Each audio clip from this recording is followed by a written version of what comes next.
Okay, hi, it is Monday, January 1st, 4:28 p.m. And, well, okay, first I'm gonna start off by saying, in all honesty, that I'm sitting on a blanket, like a really big, thick blanket, so that I could be boosted up a little bit because I wanted this to be on camera because I love this sweatshirt. It's so cute. I got it in North Carolina when I was with Shelby. And it says I put down my book for this. But anyways, this is a book video, so I felt like it would be fitting to wear this sweatshirt. So in this video, I wanted to sit down and take some time to talk about the books that I read in 2023. Ironically enough, we've just begun 2024, and I tallied what I believe to be the correct number of books that I read. I did a really bad job at keeping track of what I read last year, but I think that I got them all and in more or less the order that I read them in, and the total came to be 24 books. Ironically enough. I find this funny because I literally just finished filming the 24 things I want to do in 2024, and now I have the 24 books that I read in 2023. But it just kind of shook out that way. So without further ado, these are the estimated, I believe to be 24 books that I read in 2023. It might be more, but I can't remember anymore. So I think this is it. So let's get into it. I have the list here on my phone. I began 2023 reading the Shatter Me series. Is what I was reading last winter break.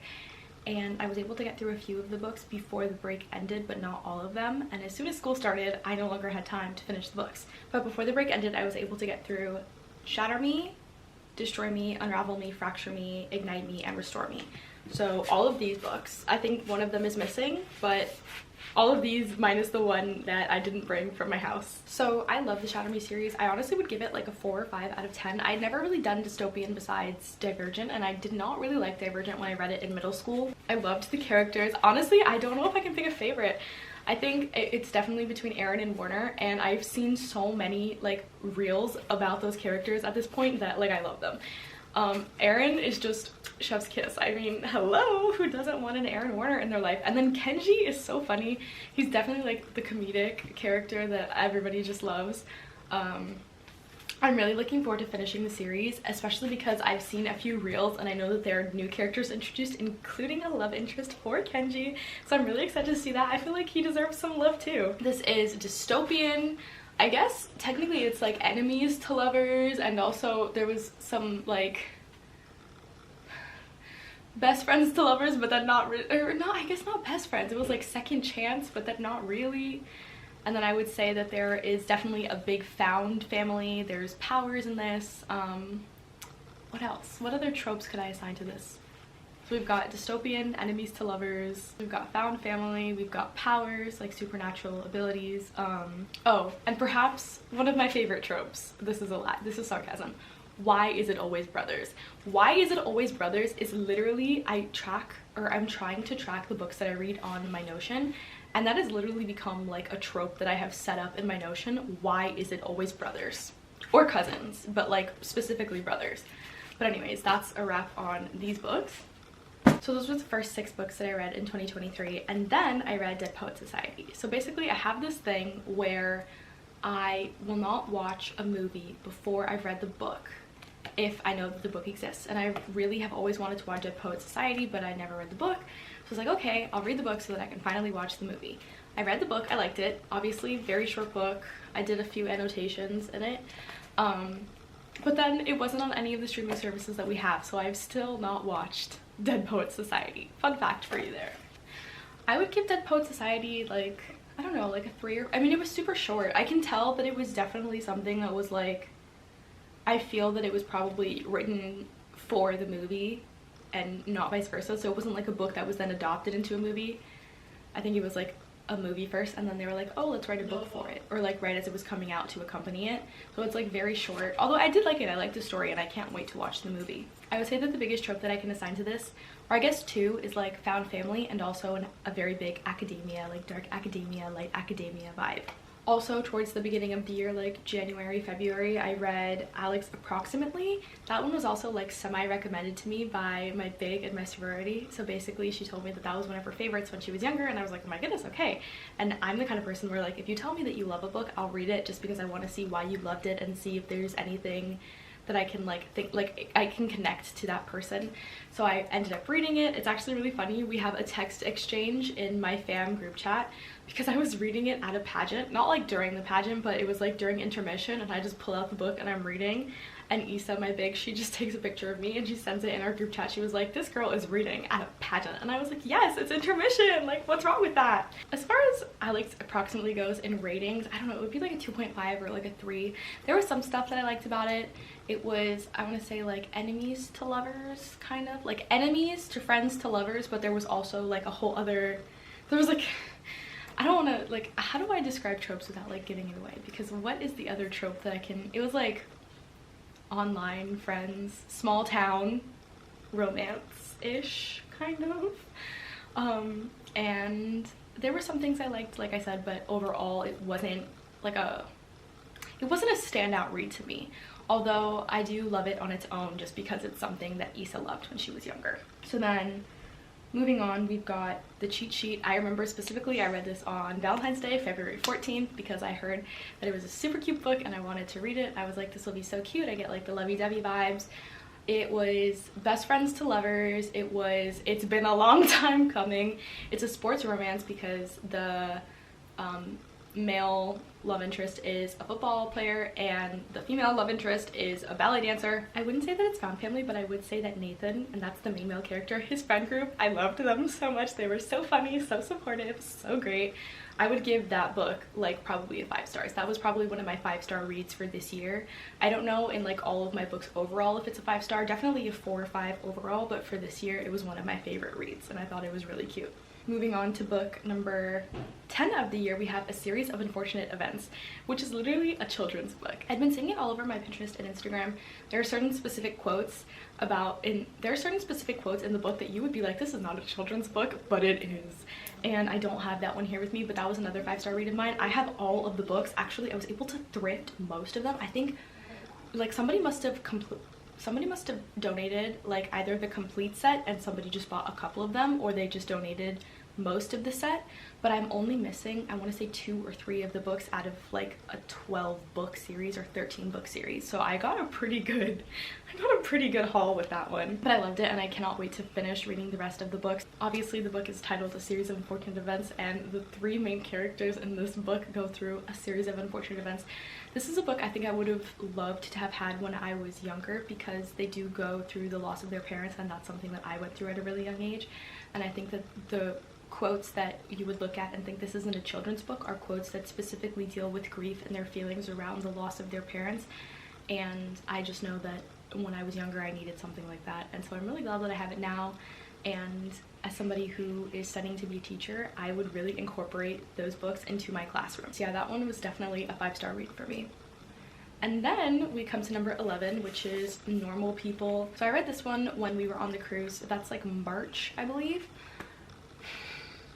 Normal People by Sally Rooney. I annotated some of it. Like I tabbed it. Let's see, did I actually do any written annotations? I don't think I did. But I tabbed certain parts of the book. I would rate this like a 2, maybe a 2.5. There were certain quotes in the book that I loved, but overall I don't think that it was for me. I found the 2 main characters to be extremely frustrating. They made me very angry. I know that people really love this book and Sally Rooney and her writing, and I am open to reading other books of hers, but as far as this one goes, it was kind of a miss for me. So then we go into number 12, My Year of Rest and Relaxation, another book that I don't have on hand with me. That was another like one that I was like frustrated a little bit. It was another one that I also read around the time of the cruise. I think that actually I might have read that one first. I might have read that one and finished it on the cruise. Yeah, so I actually started with My Year of Rest and Relaxation. I read it, I finished it, was very confused by it. I would give that one like a 2, but also I feel bad like giving it that, because maybe it's just me, maybe I'm just stupid, and I was just like, not that I didn't get it, but just I was very bored. I was like, okay, she's taking all of these medications, I don't know what I can and can't say, she's taking all these medications, and I also don't want to spoil it, but I don't know, I find it to be, it didn't really hold my interest that much. And then I started reading Normal People. So those were 2 books that I read on the cruise, and I would give them both like a 2 in far of rating, and they're both fiction. I don't know if that like has anything to do with it, I just wasn't interested. Moving on to number 13, this is one that I read in California, so this is more starting to move into June, and we've got It Happened One Summer. I did really like this book. It was a little spicy for my taste. I am somebody who doesn't really like a high spice level in my books, if you know what I mean. So that was something that I was like, okay. I was like, I liked the characters. It was like small town, finding herself, enemies to lovers. It was, I guess, like rich girl, but he was also, it turned out to be rich, so it was, I don't know. But I did like that one. I would give that one like a 4 in terms of rating. And it had like a sequel-ish kind of, which I'll discuss in a minute. After reading It Happened One Summer, I moved on to my 14th book for the year, which is The Seven Husbands of Evelyn Hugo. I wanted to do that one in California specifically because the main character, well, I guess technically the main character is not Evelyn, but she's like one of the main characters, which is Evelyn Hugo, the titular character, I should say. She was like a starlet, Hollywood starlet, and she's telling her life to this journalist. Throughout the book, you know that there's something coming, and I was able to kind of tell beforehand, but I think that is more so because I read so much. Although it wasn't that hard of a twist to see coming, but there is like a twist at the end.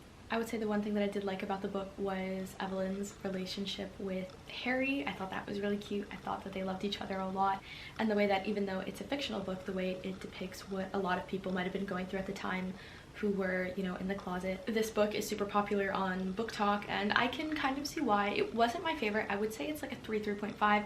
There's nothing wrong with it. I just like wasn't in love with it. Like, it was fine, and that's how I would describe it. Like, it was just fine. All right, so moving on to number 15, and like I said, we were gonna circle back around to It Happened One Summer. So It Happened One Summer and Hook, Line, and Sinker are both by Tessa Bailey.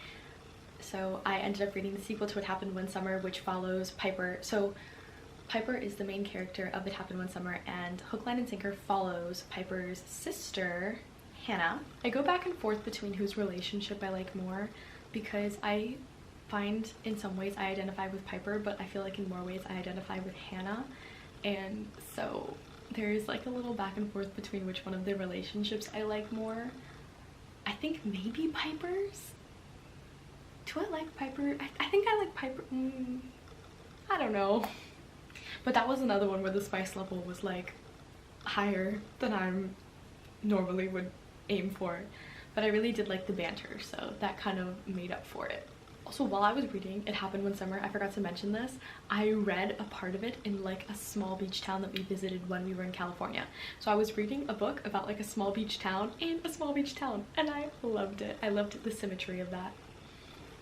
All right, moving on to number 16, we have Icebreaker. I am a hockey romance girly through and through. I loved Icebreaker. It was so cute. Well, I guess that one's like ice skating and hockey, but I love ice skating. Like, in my life, I love ice skating. It's one of my favorite recreational activities. I love the characters. I love the banter. So it's ice skating / hockey trope, found family trope. It is best friends to love, well, I guess enemies to best friends to lovers trope, because they did start off and she was pretty cold to him.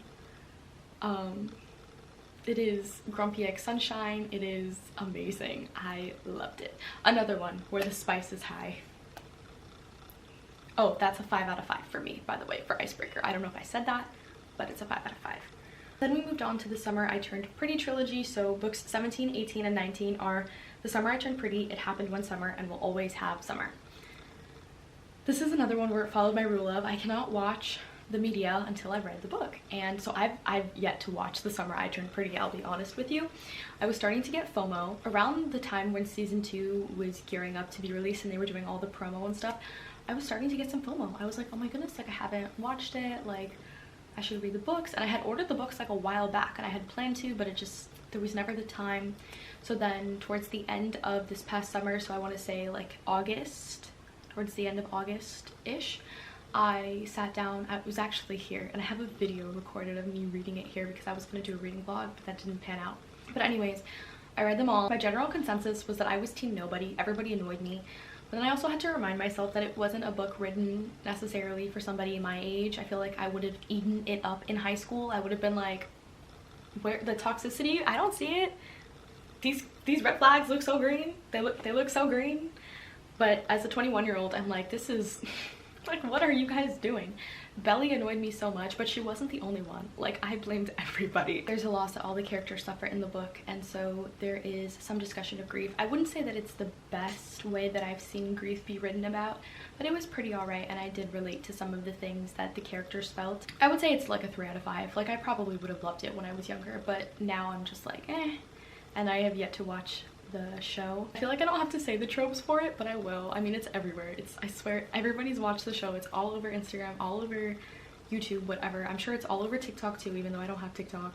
But I would say those are like love triangle, beach town, summer romance. Why is it always brothers? See, why is it always brothers is a very valid one. I would say that it's also coming of age, and It's Always Been You. Moving on to number 20 on the list, we have Today, Tonight, Tomorrow. Today, Tonight, Tomorrow is a YA, I believe, yeah, YA romance book that I read in September. I remember I read it on the plane ride to North Carolina, so September tracks.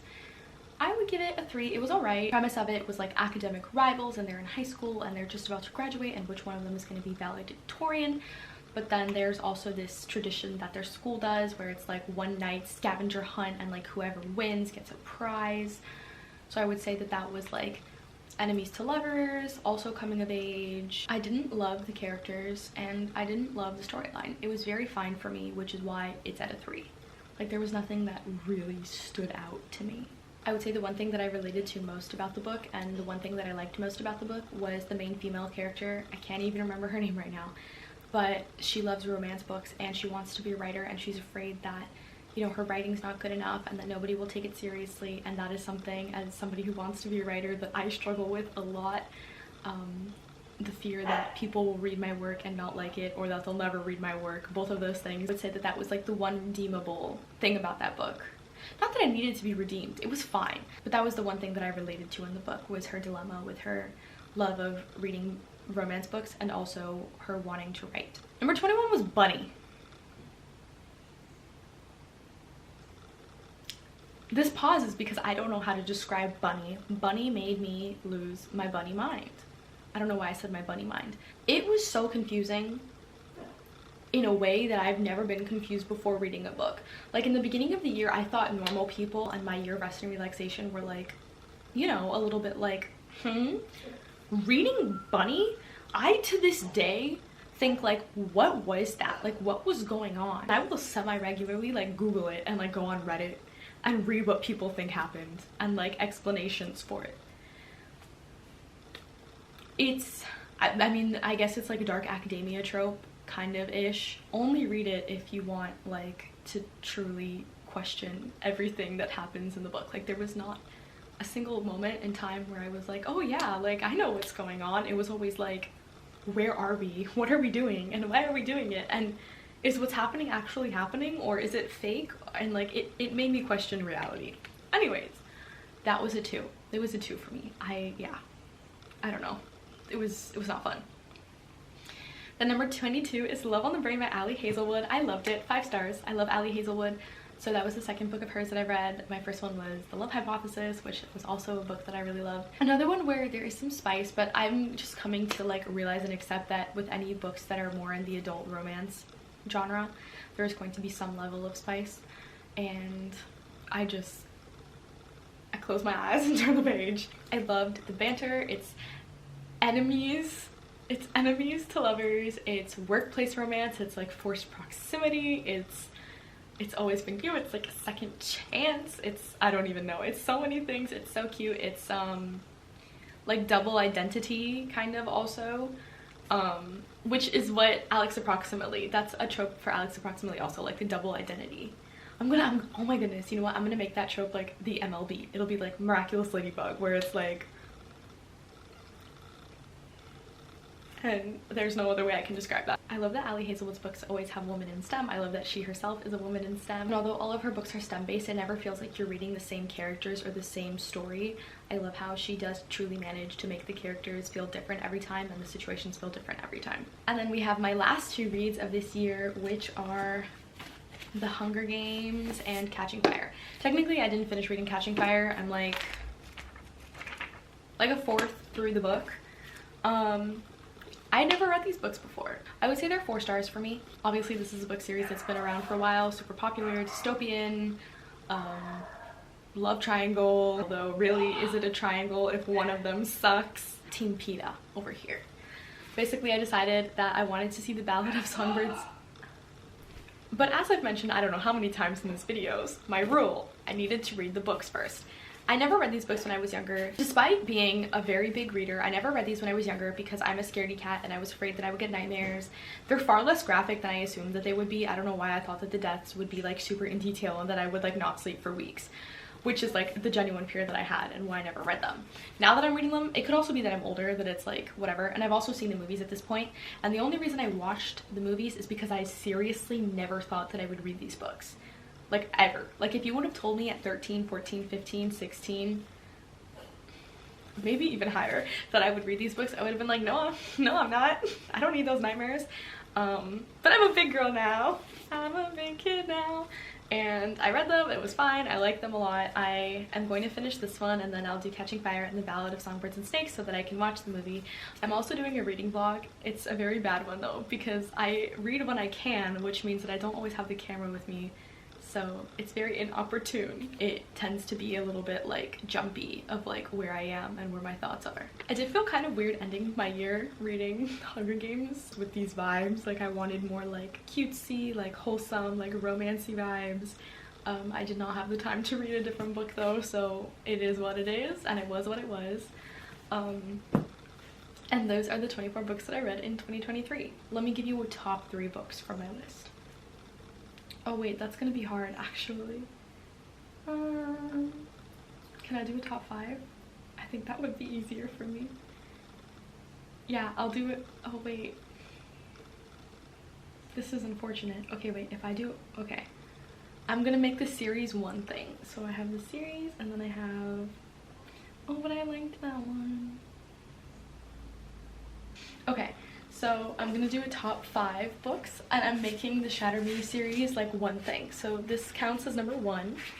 And then we've got, I would say next up on the books that were my top for 2023, the Cheat Sheet and then A Series of Unfortunate Events. And then we move down to Icebreaker.